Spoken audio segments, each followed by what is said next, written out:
Okay, grab your Bibles if you would please. We're going to all work together a little bit to try to determine a few things about demons this evening. We can learn several things about them as we are studying through this series. And I want us to start by looking at a passage we've referenced several times, but turn over to Luke chapter 8. Luke chapter 8.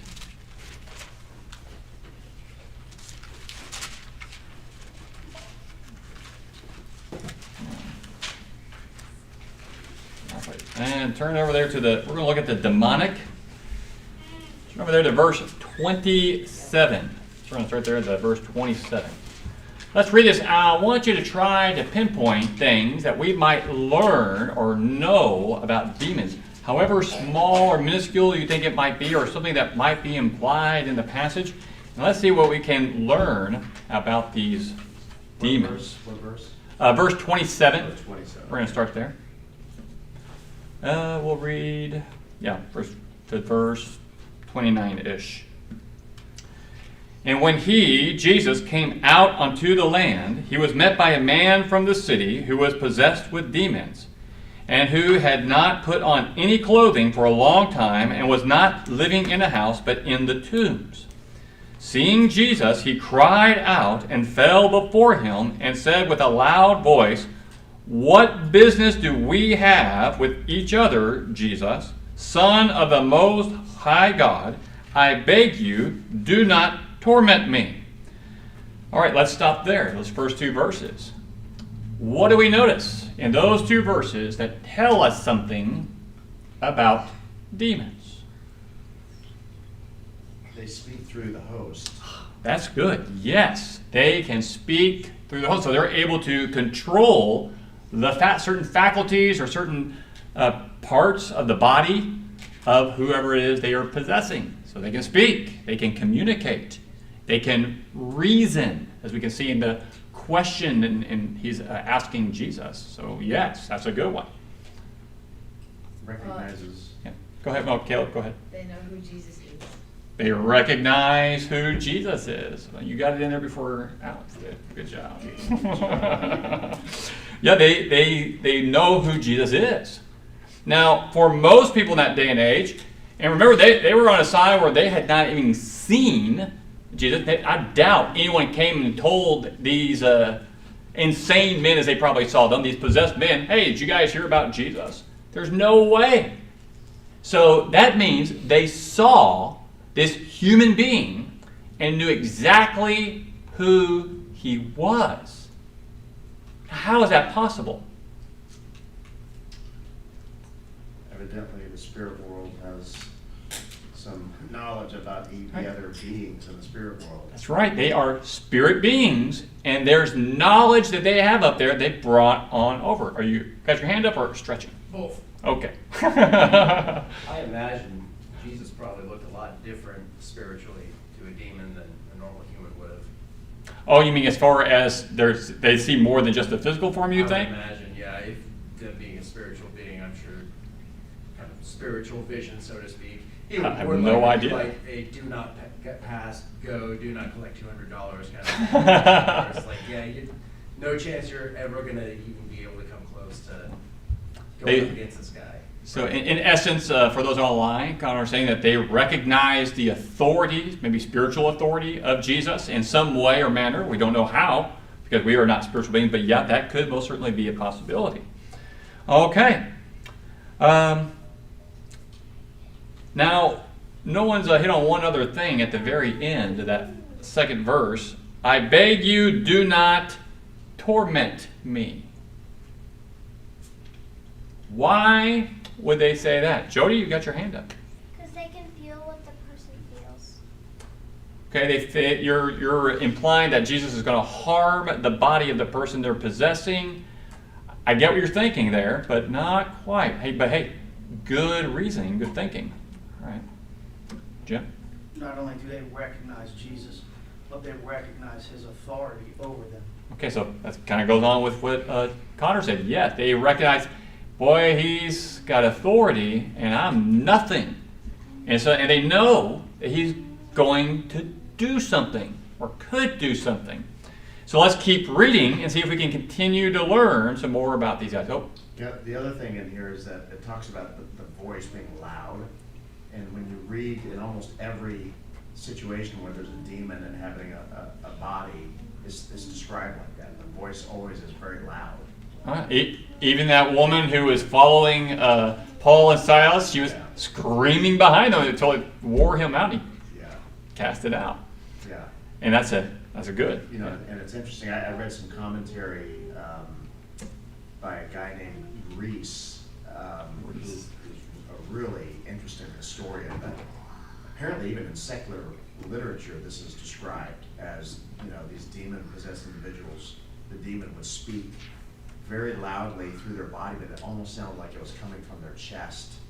That's how he described it in the commentary. Interesting. And that's described in a lot of different, by a lot of different commentators and writers that are some biblical, some secular. I read that too when I was looking up secular writings on demon possession of that time, and they always comment about how loud the possessions were.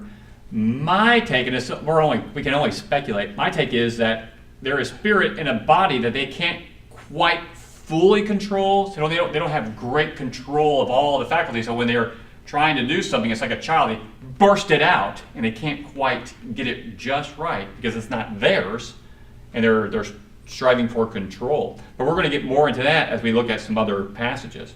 But let's keep reading. Verse 29. For he, Jesus, had commanded the unclean spirit to come out of the man, for he had seized him many times, and he was bound with chains and shackles and kept under guard, and yet he would break his bonds and be driven by the demon into the desert. Okay, what do we learn there about demons? They're strong. Okay, they're strong, very strong. I mean, how hard is it to break shackles or chains? I mean, you got to be tremendously strong to do something like that. It's like Samson's drawing. Yeah, that's right. Go ahead. Who am I? I almost said Rebecca. The demons may also have had no regard for the human flesh there, right? So breaking Yeah. chains, that's not good. You know, you think about folks who are manacled. Yeah, I mean, amazing that they didn't rip their hand off. I don't, yeah. And we're going to get more into that also, on their purpose. I think, Jim, did you have your hand up? I was just gonna say that it also connotes the demon can be defiant, requiring Jesus to command him, what seemed like he was Okay, so ignoring Jesus early on. defiant, I see what you're saying, but that's going to play into purpose also, I think. We'll get to that in a little bit. Connor, you had your hand up? I was just saying on top of what Rachel was saying, you know, although it's incredibly rare, there are people who have achieved these immense feats, like women, you know, pulling cars off babies and stuff like that, when the limiting factors in their body are disregarded completely. Things like full adrenaline, in this case, maybe could have been that the demons basically said, yeah, I don't care about the damage done to your body, I'm gonna pull off all the limiting factors and just do whatever damage I can, and that might be how they... I didn't think of that. Yeah, that's a good point, actually. One of Alex's favorite passages from the book of Acts, and the demon and the seven sons of Sceva. And I know Jesus, I know Paul, but who are you? And he jumps up on them, 7 men, and he beats them, rips their clothes off. They run away naked out of that place from one man. That is unheard of. Henry Cavill could not do that.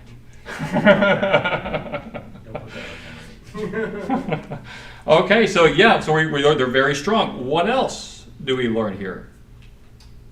It drove him into the desert. I'm sure he didn't want to go into the desert. Okay, I didn't actually look at that Greek word. I wonder if that's just a wilderness, like where there's no other people, like a desolate place where no other people are living.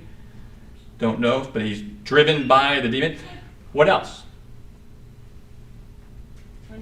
When it mentions where it had seized him many times, Yes. is it more of like it seized him up, or is it more of like he came in and out of him?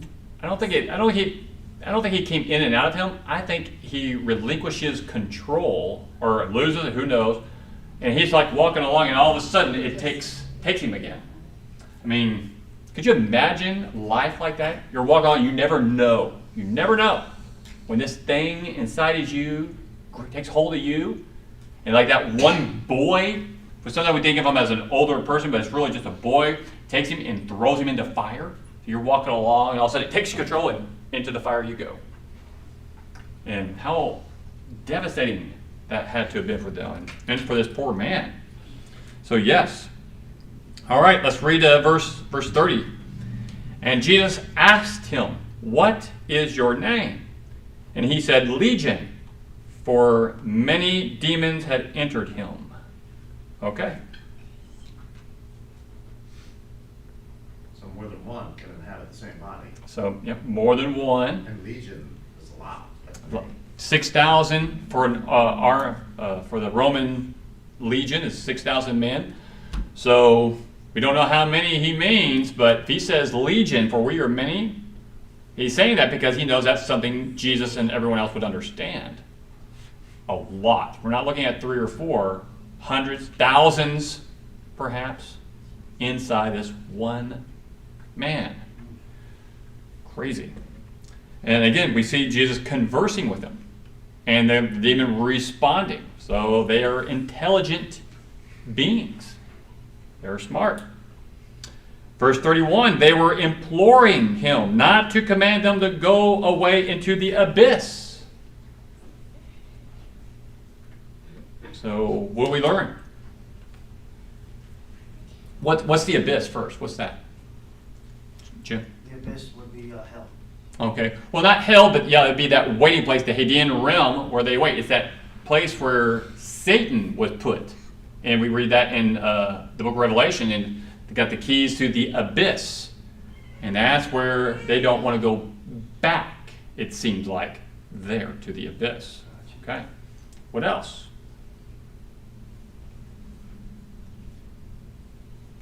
They know it's not a great place. Yeah. They're afraid. They're very afraid. So they have this emotion of fear in them, and they do not want to go back. They don't want to. Okay. I want to hit 2 other things we kind of skipped over. One, we hit on this one last week. The writer Luke uses the term demon, unclean, and spirit, all to describe these demons. And so we can see that that's interchangeable. We talked about that last week. Spirit, demon, unclean, those are all interchangeable for this demon, for who they are. And also, we already mentioned it, but I want to hit on something else about this. So this demon says to Jesus, "What business do we have with each other? Jesus, Son of the Most High God." Can you name any evil angel or any time where maybe Satan mentions God or Jesus in this way in their conversations? You won't. When Satan has a conversation with Jesus at when he takes him out there to tempt him in the desert, how does Satan talk to Jesus? Do this to show yourself. Do this for me.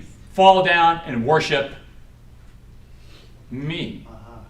He is not going to call God the Most High God.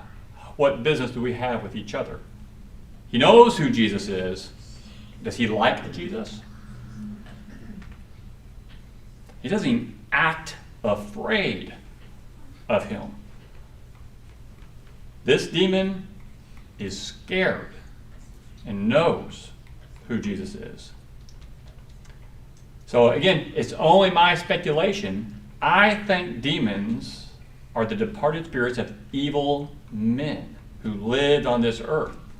And Satan is using them because they are now in his power. Just something I wanted to point out. I see a hand. Oh, go ahead, Jim. Would you mind going back to clarifying abyss versus hell? Okay, so nobody goes to hell or heaven yet. They go to the Hadean realm. And in the Hadean realm, there's this, a separation between the two. The one side is, we see it being called the abyss in Revelation and in other places. And those who are on that side, they're destined for hell. They know it, and they're already experiencing the effects of it. We know the rich man, when he was there, he asked Abraham to let Lazarus dip his finger in water and just place it on my tongue. So they're struggling over there. But they're not in hell. No one's there yet until after the day of judgment. Does that help? Right, and after the day of judgment, the abyss and hell are the same. It gets thrown into hell. Right. And Everything? the Hadean realm is referred to as torment. Okay, right. The lake of fire. It's just descriptions for us to help us understand, but whatever that it is, I guarantee is far worse. Right. Far worse. Thank you. Okay, let's go to... Where is it at?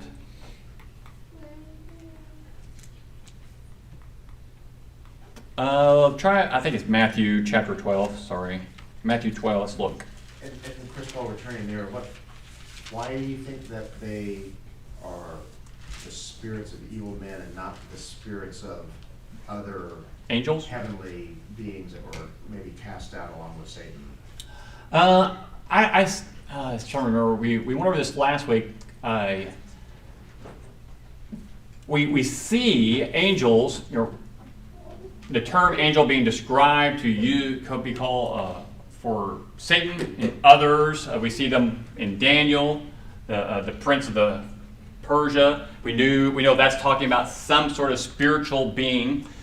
And when it comes to the term demon, nowhere in Scripture in the Bible do we see that ever apply to any kind of angel.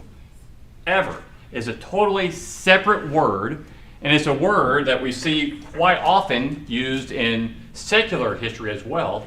And the secularists, I looked through and quoted many of the church fathers, those from that day and age, and when they mentioned demons, or when they would talk about demons in their writings or letters, they knew them to be the departed spirits of men. That's how they saw it. The people in the day and age of Jesus, the Jews, believed that spirits could possess people, and they would call them demons. That's how they understood the word demon. It was departed spirits. And so when Jesus had the opportunity to explain this to people, like he had somebody who was demon possessed, he never corrected that mindset that they already had. He never did. Even when he was walking on the water, remember, how did the disciples respond to Jesus when they saw him walking on the water? What did they think it was? A ghost. They thought it was a ghost. They thought he was the spirit. He said, no, it's just me. He doesn't correct the thinking of what that might be. Also, when he appears to them, and after he raised from the dead, and they were behind the locked door, and they saw him, and what did he tell them to do? To touch him. Though they would know that he wasn't some demon or spiritual being, just spirit. It was flesh and blood. And so we never see anyone correcting that mindset, even though that opportunity was present. And so, and that mindset of what a demon was for that day and age continued on, even with the fathers. I don't have their quotes. I can give them to you afterward, but they make it very clear that they believe it's the spirits of departed men, evil, wicked people. And a lot of people believed that as well at that time. And it was never corrected. So again, my speculation is I think they're right, because I don't see that connection made in the Bible of it being angels. Could it be? It could. But I think it's more likely men. So then if evil spirits can come back somehow in the Hadean realm, then Yes. good spirits Good question. We dealt with that one last week also. Who has control over the evil spirits? Satan does. And the Bible makes that clear in Revelation. He's got control over them. And he's going to use them to do things. So if you're a departed spirit and you're up there, let's say you're the rich man, and you could just do anything just to have water in your tongue, and Satan says, I want you to go to earth, and your purpose is to wreak havoc and as many people as you possibly can. I'll go. Let me go. You get down there. Oh, we have one. I'll take control. You get control next week. You get control next week. And there everything's going fine. And then, there's Jesus. You haven't come to torment us. You're not going to throw us in the abyss, are you? Now they're worried. They don't want to go back. They don't want to go back because they're having a good time. Do evil angels who despise humans want to possess human bodies? I would think not. And so that's my reasoning. Yeah. But again, it's just whatever it might be. It's just my reasoning. We got about 5 minutes. Let's try to get through a few more of these. Matthew 12.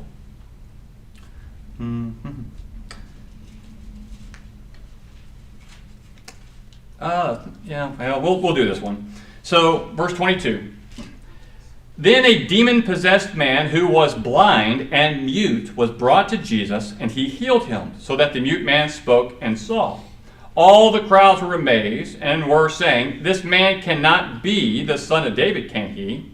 But when the Pharisees heard this, they said, "This man casts out demons only by Beelzebul, the ruler of demons." And so this passage, I just want to hit on it, but it goes on with what Alex was saying, showing how they can control the body. There was another passage, I might have it in here somewhere, where a woman is bent over and stuck in this bent state. I think I have it in here. And she is stuck that way for years, decades in that position. And so one question might be, how long can they possess somebody? It seems like as long as they want. As long as they want. And they can do things to them. They can harm them, make them mute, make them blind. So my question would be, why make them mute? Why make them blind? Why throw them into the fire? Why make them bent over and hurt? Why do that? That's they were probably told to do that. Because if you're possessing the body, just to possess the body, you have control. Why would you destroy the physical body of that person? Unless they're under orders to do that. And that's why those things are happening to those people. But if you think of all the passages, we'll probably end with this. We'll come back to this and pick it up next week. Of all the passages that you can think of in your mind about demons harming people, have you ever noticed that never do they or can they touch or harm the spirit of a man? The people who come back out of it, they come back and they're fine. They seem fine. They cannot touch that. They can only touch the physical. Kind of like the way God determined to Satan what he could do to Job. He set limits there. Here's my next question for you. Do demons only possess people who are acceptable to it because they are evil or they're sinful in some way? Or can they possess anybody? They possess children. Yes, they possess children. And there's no accountability there. So no, dispel that. There's a lot of groups out there that will say that, it's because they were evil, but there's children that are possessed. We know there was a boy, and we know there's a little girl in different passages that are possessed by demons. The boy I'm thinking of, the little child, is the one that would throw itself in a fire and try to kill the boy, probably to bring harm upon the man. And it's not because of anything that person did, nor does anything that demon does affect or is a sin brought on that person who actually is of that body. And so when the demon takes control, it's what they are doing. Everything that they're making that body do is their fault and not the person's fault that they possessed, as some groups teach. It's unfortunate. What about the parable about? The wandering places? Yeah. Okay, what's the question for that? Well, that talks about, hey, she swept the place out, but didn't fill it, Okay. with anything else, and therefore, you know, That's Luke, right? Yeah, something about her situation was worse than it was before because more demons came and inhabited. I think the idea would be, you know, that it's referring to your heart. Actually, I think that was in Matthew. I was just there. I think it's Matthew 12.